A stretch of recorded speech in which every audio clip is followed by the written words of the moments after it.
These are magnets. This is a magnetic. Any questions? Good, because this gets a little complicated.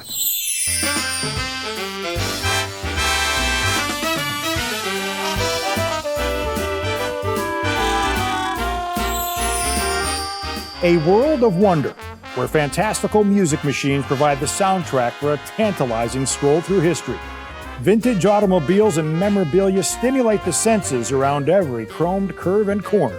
This is Inside Stahls.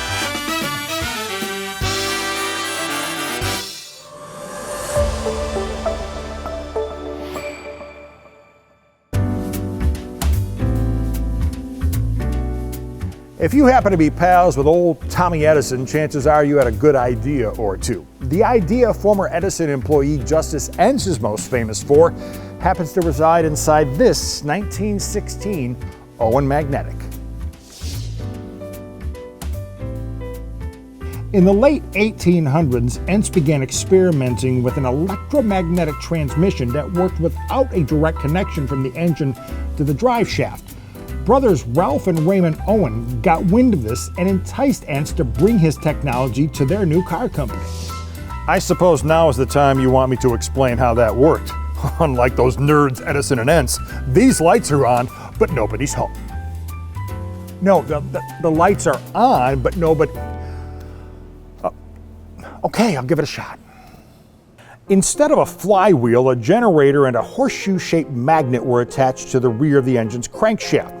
At the front of the drive shaft was an electric motor. Electric current transmitted by the engine's generator and magnet provided the energy to turn the drive shaft and propel the engine's rear wheels. Speed for the car was controlled by this small lever next to the steering wheel. Inside the transmission was a 24-volt generator and an electric traction motor. The crankshaft from the gas engine was attached to the generator. That gave juice to the traction motor, which in turn powered the rear wheels. To accelerate, you pressed on the gas, and then moved this lever to select between 6 different speeds. As you go faster, the engine speed increases, which speeds up the generator and increases the power. Each shift of the lever increases the intensity of the motor's magnetic field and torque. The car was also equipped with electric brakes. There's a cockpit lever that turns the traction motor, the one that drives the rear wheels, into a generator.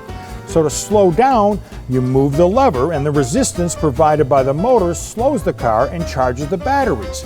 But with the Owen Magnetic, you never really had to use the brakes unless you needed to come to a complete stop.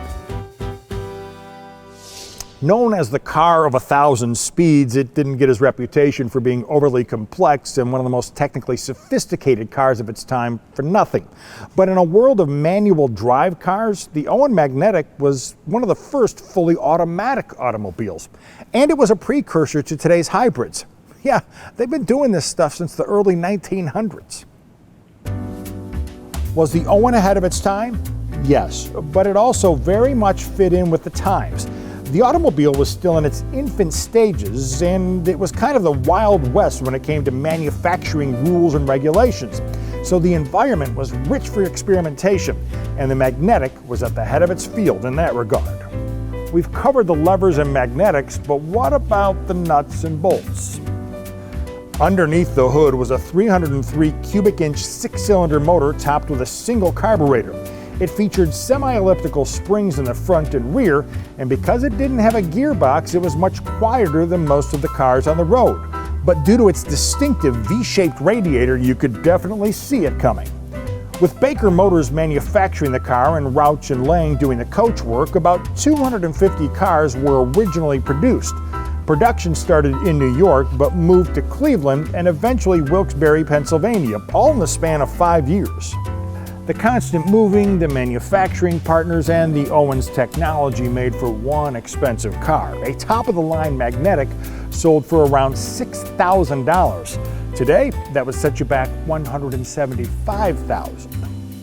While the Owen attracted a celebrity clientele, it wasn't a car for the masses. By the time Raymond Owen moved production to Pennsylvania, interest in the hybrid of its time was dwindling.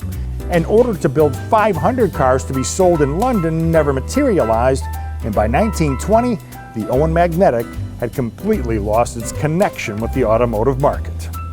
It's not known how many Owen Magnetics exist to this day. Best estimates are a handful, but here at Stahls you can wrap your arms around a 110-year-old car that features technology that's likely sitting in your garage today.